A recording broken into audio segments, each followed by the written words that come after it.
yo voy a hacer una pequeña inmersión en cómo han ido cambiando las cosas desde el año 1990 hasta el año 2021 y luego os voy a contar alguna cosa más que cuenta el manual de la OMS de la sexta edición, ¿vale? Que mucha gente simplemente va directamente a las tablas de comparativa seminal y no tiene en cuenta otras cosas, por ejemplo, de calidad que hay implementado en el laboratorio de andrología, ¿vale?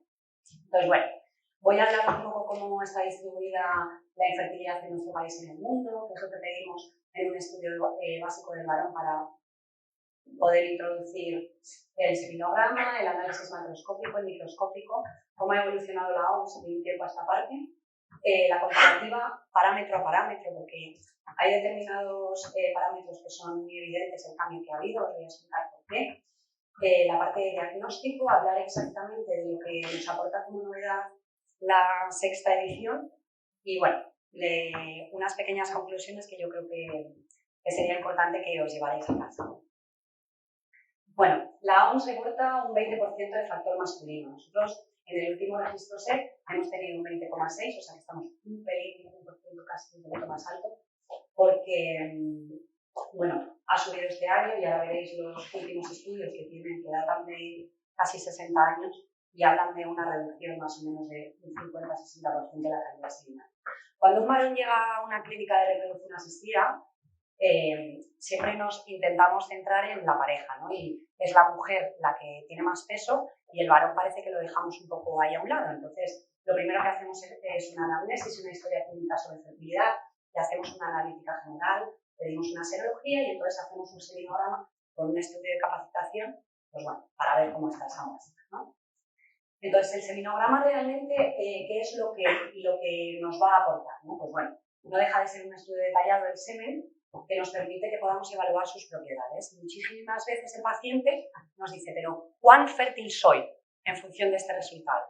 Entonces, algo muy importante que a mí me gusta transmitir a los pacientes y a las personas a las que formamos en nuestro laboratorio es que el seminograma no predice fertilidad, sino que nos da mucha información sobre su potencial fértil y sobre todo cómo están funcionando los testículos y esa función eyaculadora, ¿vale?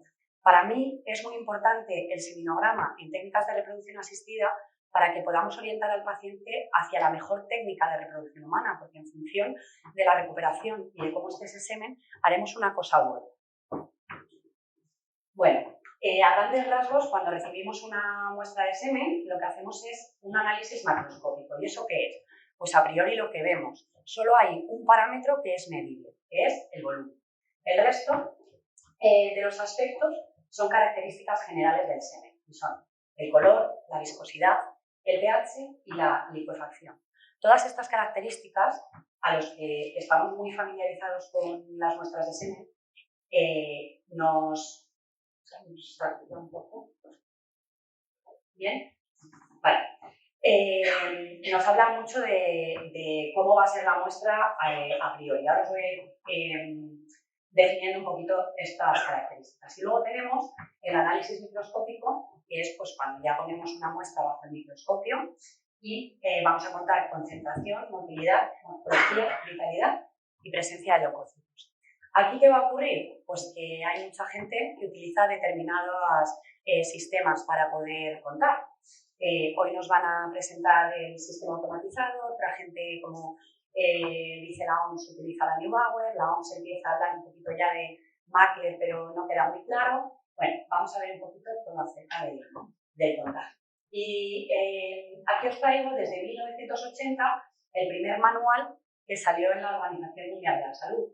Este manual establece unos valores de referencia para saber si los resultados que se obtienen son normales o hay alteraciones a nivel seminal.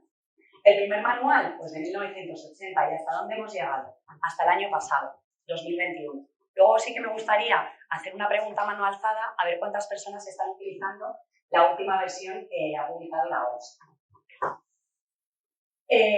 Cosas importantes para que la OMS se base o baje los criterios de seminales. Bueno, hubo un estudio en 1992 en el Diario Médico Británico pues, que encontró una disminución global de un 50% en el recuento de los espermatozoides. Y fue un estudio que duró 60 años, ¿vale? Todos esos estudios se han ido corroborando a medida que ha ido pasando el tiempo. Y en el año 2017 hay un artículo que ha afirmado que se ha producido una disminución de la concentración espermática de entre el 50 y el 60% en hombres de todo el mundo entre el año 1973 y el 2011. ¿Vale? Todos estos estudios engloban muchísimos años para ver cómo están variando esos parámetros. Y al final la OMS lo que quiere hacer es que los criterios que vayamos a utilizar para poder evaluar a los pacientes actualmente se rijan con la media de calidad seminal que existe en el mundo en ese momento. Entonces, yo he traído para compararos los tres últimos, ¿vale? No vamos a empezar a comparar desde 1980 porque mucha de la gente que está aquí pues, es más joven y probablemente cuando empezara a trabajar pues empezó con el manual del 99 y ha ido evolucionando hasta el año 2021. Esta es una tabla resumen de cómo se van cambiando todos los parámetros, ¿vale? Entonces, os la pongo aquí en general, pero voy a ir uno a uno, ¿vale? Para que lo veáis muy claro. Que sepáis que la presentación, porque os veo hacer fotos, la tenéis en el pendrive, ¿vale? Entonces, mejor estar atentos y luego te llevas las diapos. ¿Vale? Bueno, dentro del análisis macroscópico, ¿cómo han ido cambiando los parámetros? Pues bueno, dentro del macroscópico, el único que podemos medir es el volumen. ¿Cómo ha ido cambiando desde el 99 hasta el 2021? Pues de esta manera. En el año 1999, 2 mililitros era el punto de corte de normalidad. Y hemos llegado al año 2021 en el que ese volumen ha bajado a 1,4. Los parámetros característicos del semen, que son características y no son medibles como tal, pues bueno, os puedo hablar un poquito de ellos, lo que me refería antes de esas características cuando nosotros vemos el semen, que ya sabemos, pues bueno, si vemos un color blanco grisáceo, si la muestra es opaca o es transparente, o si de otra forma lo consideramos un poco patológico porque pueda tener un tono rojizo, que ya vemos que puede haber hematíes en la muestra, o un tono muy amarillento, que podemos pensar que hay algún tipo de infección. Cuando el semen es transparente o opaco, directamente lo relacionamos con su concentración, ¿vale? Cuando puede pasar la luz a través de él, pues es que hay pocos espermatozoides. Cuando es muy opaco, pues normalmente la carga espermática es muchísimo más alta. Eso al final, cuando trabajamos con muestras seminales, casi a simple vista podemos ver. La viscosidad, pues bueno, la viscosidad se relaciona con alteraciones que van asociadas con problemas de próstata.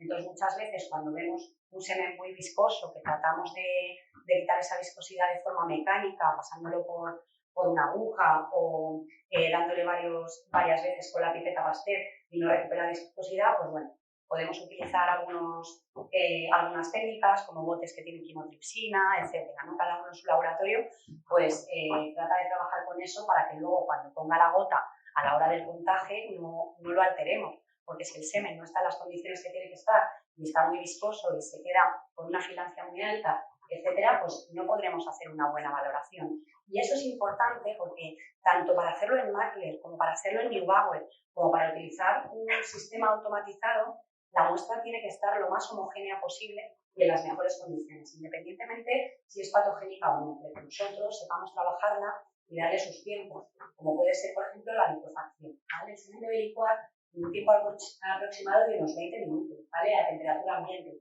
Antiguamente tratábamos muchísimo el semen a 37 grados, yo no sé si hay gente que aquí sigue utilizando mucho de 37, para algunas muestras sí, para otras no. Bueno, eso si queréis lo hablamos un poquito después, acerca del aumento de la fragmentación, de los factores reactores de oxígeno, bueno. Si no ocurre esa licuefacción tan rápida, pues bueno, podemos sospechar de alguna patología relacionada. Y luego el pH, que hay mucha gente que lo mide y otra gente que no, pues para mí es importante porque bueno, cuando tenemos pH por encima de 8, pues 9, 10, sí que lo relacionamos con procesos inflamatorios agudos de los órganos sexuales accesorios. Y cuando tenemos pH pues muy por debajo de 7, pues un poquito más ácidos y tal, pues lo relacionamos con problemas obstructivos, con agenesia o con procesos inflamatorios crónicos. Bueno, pasando al microscópico, que es un poco donde realmente se basa el manual de la OMS y donde tenemos valores y puntos de corte que nos dicen si la muestra va a tener un diagnóstico por encima o por debajo de la normalidad, son estos: concentración, motilidad, morfología, vitalidad y presencia de leucocitos. Entonces vamos a ir uno a uno desde 99 a 2021 para que veáis perfectamente la diferencia. En el año 99 la normalidad era 20 millones de mililitros el punto de corte. A medida que han ido pasando los años hemos visto pues, bueno, que los parámetros han ido cambiando. En el manual de la OMS la concentración ha subido 1 millón de mililitros en comparación con el año 2010. Pues bueno, este es un dato importante a tener en cuenta. ¿Qué ocurre con la motilidad? Pues bueno, ya sabéis que contamos movilidad total o movilidad progresiva. La movilidad total en el 2010 era un 40% y en el 2021 un 42%. Hemos pasado de una movilidad progresiva desde un 50% que era en el 1999, o sea que los A más B fueran la mitad de la muestra, a pasar a un 32% y ha disminuido a un 30% en el año 2021. ¿Cómo ha cambiado la morfología?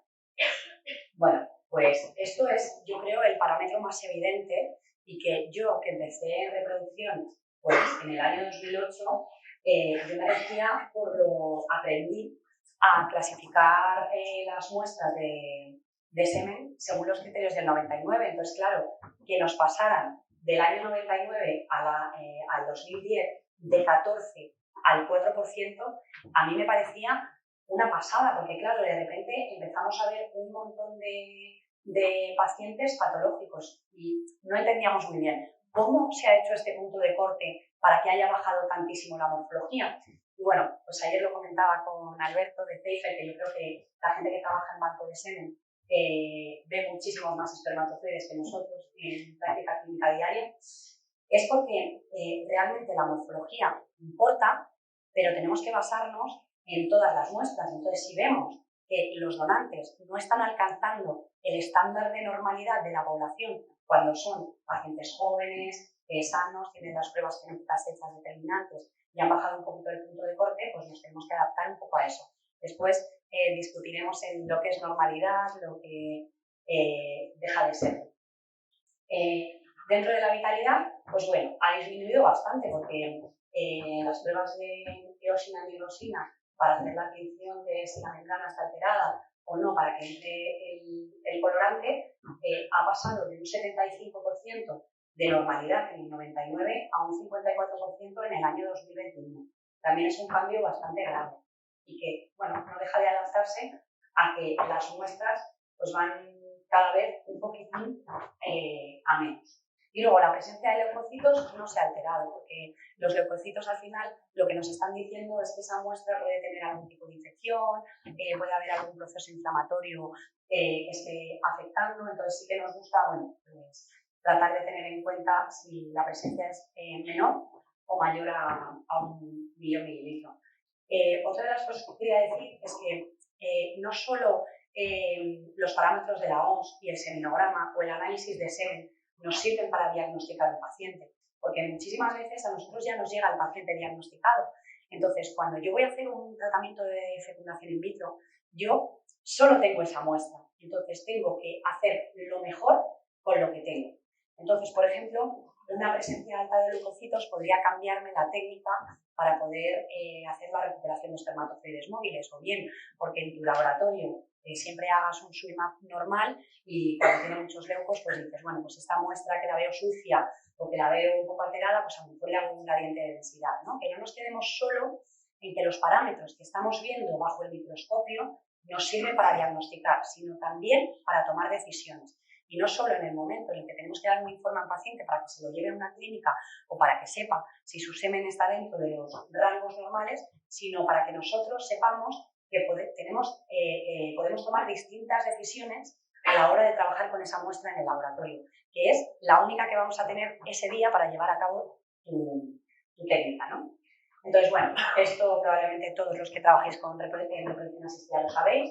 Al final, cuando hay algún parámetro que está por debajo de la normalidad, pues damos un diagnóstico al paciente, ¿no? Y si combina alguna de estas, pues combinamos el diagnóstico. tiempo, ¿no? Bueno, pues la zoospermia está relacionada con la movilidad, la zoospermia cuando no hay espermatozoides en el eyaculado, hipospermia con el volumen, necrozoospermia cuando hay muchos espermatozoides muertos, oligozoospermia con respecto a la concentración y teratozoospermia cuando no tenemos una morfología normal. Bueno, entonces, ¿qué ha venido a aportarnos, aparte de estos cambios dentro de los parámetros, la sexta edición de AMOS? Bueno, sobre todo, por si no lo sabíais, trata de poner orden en los laboratorios de andrología. Se centra en la estandarización de los procedimientos y en la forma de presentar resultados. O sea, no solo se basa en decir el punto de corte ha subido o ha bajado. Os voy a explicar 3 puntos importantes para los que no hayáis leído el manual que a mí me parecen diferenciales. Primero, presenta una nueva estructura para el análisis de las muestras seminales. ¿Y cuál es su objetivo? Pues bueno, clarificar y simplificar los procedimientos. Hablan más de un análisis básico, extendido y avanzado del semen. El primero, pues bueno, cuando te llega el paciente, pues debe realizarse siempre para tener una idea de cómo es esa muestra. Después, el extendido es cuando ya tenemos una información previa, la toma de decisiones que vamos a tener a raíz de esa muestra que estamos viendo que puede no estar dando el rendimiento que nosotros esperábamos a priori. ¿Por qué? Porque cuando llega una muestra seminal, nosotros la vemos por fuera, pero no estamos viendo cuál es su ADN. Entonces, el análisis extendido habla pues, de implementar algunas cosas como pueda ser la fragmentación de doble cadena y poder conocer un poco el estado de ese material genético de los espermatozoides. Y luego, por último, el análisis avanzado pues habla de los métodos que se utilizan en investigación de tecnologías pues, como el análisis computarizado o como determinadas técnicas que podamos hacer que puedan disminuir la fragmentación de doble cadena, pues muchísimos utilizaréis ya muestras clínicas el FertilChip y el Pixie, bueno, muchísimas cosas en las que podemos seleccionar los espermatozoides de una mejor forma para obtener un mayor rendimiento y una mejor calidad embrionaria para obtener el mejor resultado que queremos todos en las clínicas de reproducción asistida, que es mejorar la tasa de recién nacido vivo y sano jugando en el parque, ¿no? Otra cosa muy importante, aparte de que se simplifican los procedimientos, se indica una única técnica para cada parámetro a evaluar. Entonces eso al final no deja libre a que cada uno escoja la técnica a utilizar, sino que va guiando un poquito cómo debe hacerse y así podemos estandarizar. Entonces, ¿esto qué hace? Pues al final los laboratorios de reproducción asistida, muchos son muy grandes, hay muchas personas y eso viene muy bien porque facilita muchísimo el flujo de trabajo, que es muy importante. Favorece la estandarización de los procedimientos y al final la gente se rige al flujo de trabajo y a la organización en el día a día.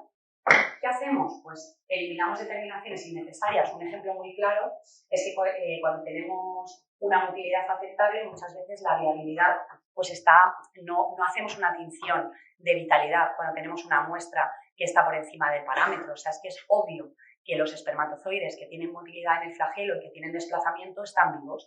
Por lo tanto, nos hemos quitado una muestra. Antes era sota, caballo y rey, preparabas los cristales, da igual cómo fuera la muestra, ni siquiera la habías mirado al principio, se hacían las tinciones incluso antes de valorar la concentración. Entonces, seamos prácticos porque al final, ¿por qué vamos a estar haciendo? No es solo una inversión económica, sino también es logística. ¿Vale? Y a ver, muchas veces en los laboratorios de reproducción asistida nos quejamos de personal, de tiempo, etcétera, ¿no? Entonces no hagamos cosas que no están indicadas, ¿vale? Por último, el control de calidad. La sexta edición de la OMS hace especial hincapié en el aseguramiento de la calidad.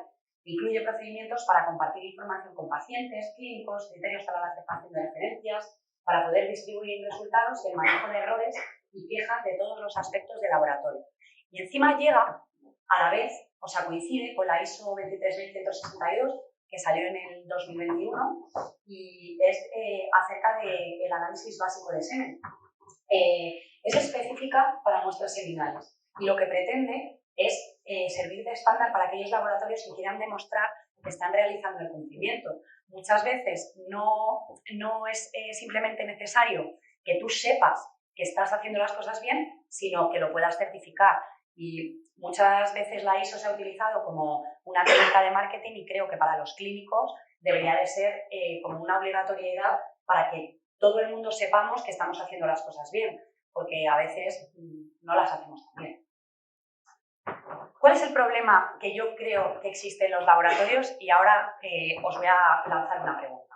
Pues el cumplimiento por parte de los laboratorios de andrología. ¿Esto qué significa? Bueno, pues que tú analizas con Mackler, el otro tiene casa, otra persona quiere implementar la inteligencia artificial, la Neubauer, Improve, pero el que utiliza Neubauer multiplica por 10.000, el otro por... Bueno, hay un poco de caos. Entonces, llegan las reuniones y hablamos de determinados diagnósticos o de determinados pacientes, o una persona levanta el teléfono y dice, te voy a mandar una muestra, que hay un paciente que quiere trasladar.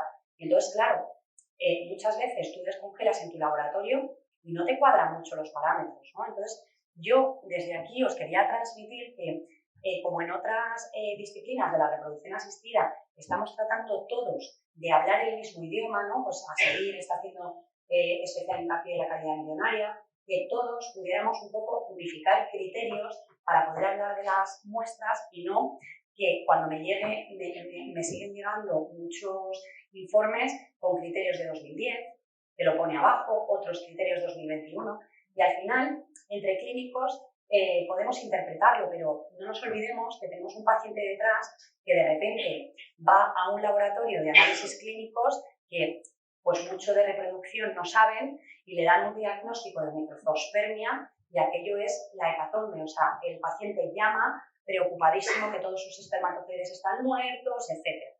¿Vale? Entonces, como muchas veces los protocolos de determinados laboratorios pues puede ser dejar una muestra mucho tiempo ahí o contar la concentración poniéndolos a alta temperatura. Hay gente que todavía los para con formalina, etc. Entonces, yo creo que sí que deberíamos, o que es nuestra responsabilidad, llegar a un consenso o por lo menos escribir siempre en los informes la anotación de la técnica que has utilizado y los criterios con los que te has basado.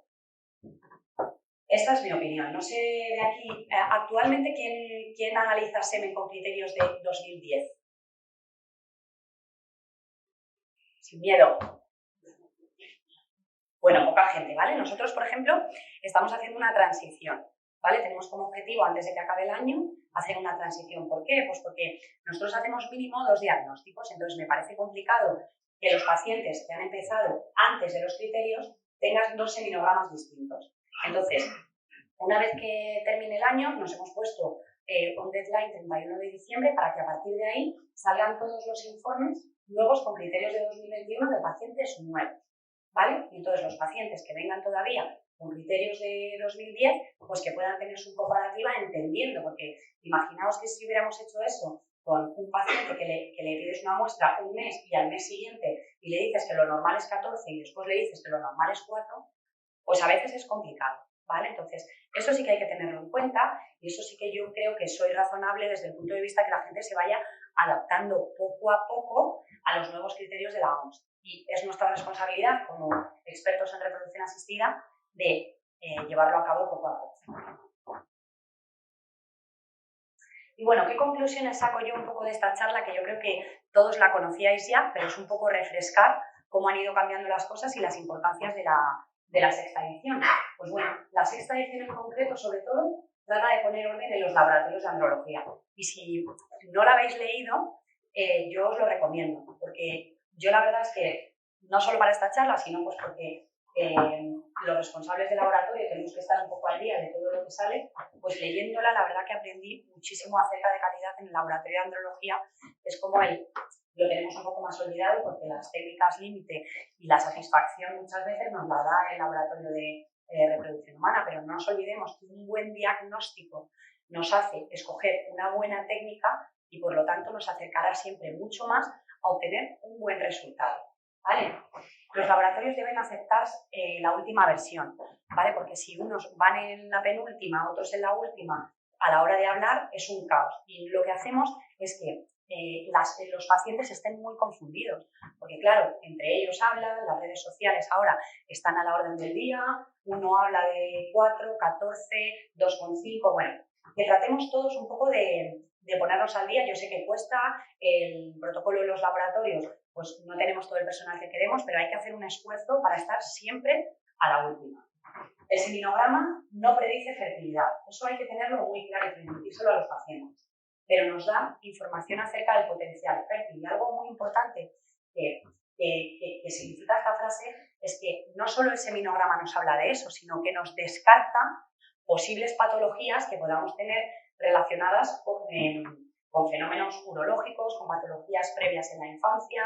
Por eso es importante preguntar a los pacientes si están expuestos a tóxicos, si toman drogas, si han tenido fiebre. Es muy importante cómo se recoge la muestra, ¿vale? Aquí no he hablado mucho de eso porque estamos en criterios OMS puros y duros, pero no nos olvidemos que cómo se recoge la muestra nos puede dar un diagnóstico patológico de una muestra que no lo es. A muchísimos varones les da vergüenza decir que han pedido muestra y los diagnosticamos hipospermia, empezamos a pensar que tiene un problema de próstata, lo mandamos al urólogo, lo mareamos, preocupamos al paciente y simplemente repitiendo una muestra con unas 3-4 semanas encontramos que tenemos un volumen normal, ¿vale? El paciente ha perdido o tuvo una eyaculación un día anterior y no te lo quiere decir, etcétera, ¿vale? Al menos 2 seminogramas para poder diagnosticar a un varón y descartar que ha podido haber alguna variable que pueda estar afectando en su diagnóstico. La calidad seminal es un marcador de estado general de salud del varón. O sea, cuando a mí me llega una muestra que yo espero que una muestra de semen sea blanco grisáceo, que sea opaca, que tenga una buena concentración y de repente la veo marrón o rojo pardo, pues sé que ahí hay sangre. Entonces tengo que saber por qué, si le ha costado la recogida, si puede tener una patología relacionada, si sería importante hacer una interconsulta al urólogo, que luego no es nada, fenomenal, pero si descubrimos algo a través de esa muestra seminal diagnóstica, pues el paciente nos lo va a agradecer y nosotros también. Y por último, un buen diagnóstico siempre nos va a permitir identificar esas alteraciones de las que os llevo hablando, que nos marcan los criterios, pero sobre todo para que podamos guiar a la pareja. O sea, el seminograma nos permite guiar a la pareja al mejor tratamiento de reproducción asistida. Que bueno, como ahora está tan normalizado y en los laboratorios es un 95% cuando hacemos fecundación in vitro en función de los parámetros, la inyección intracitoplasmática, pues bueno, que tengamos en cuenta que a veces tenemos pacientes jóvenes que llevan menos de 6 meses buscando, etcétera, y que tenemos otras técnicas que aunque no tengan la misma tasa de éxito, existen, como es la inseminación artificial, y que si realmente lo hacemos bien, debemos de ir siempre a pensar que lo menos invasivo, siempre que esté indicado, va a ser lo mejor. Y bueno, os he dejado la revisión que he hecho yo. Como tenéis las diapositivas, como os he hablado de algunos estudios, tenéis aquí todo para que lo podáis revisar, porque la verdad es que hay estudios que son muy interesantes, que hablan de los criterios de inclusión de los varones, que han analizado durante esos 60 años de reclutamiento, que yo creo que bueno, son estudios que los que trabajamos en clínica y de vez en cuando hacemos investigación, pues para mí tienen muchísimo valor cuando datan de tantísimo tiempo. Y eso es todo. Muchas gracias.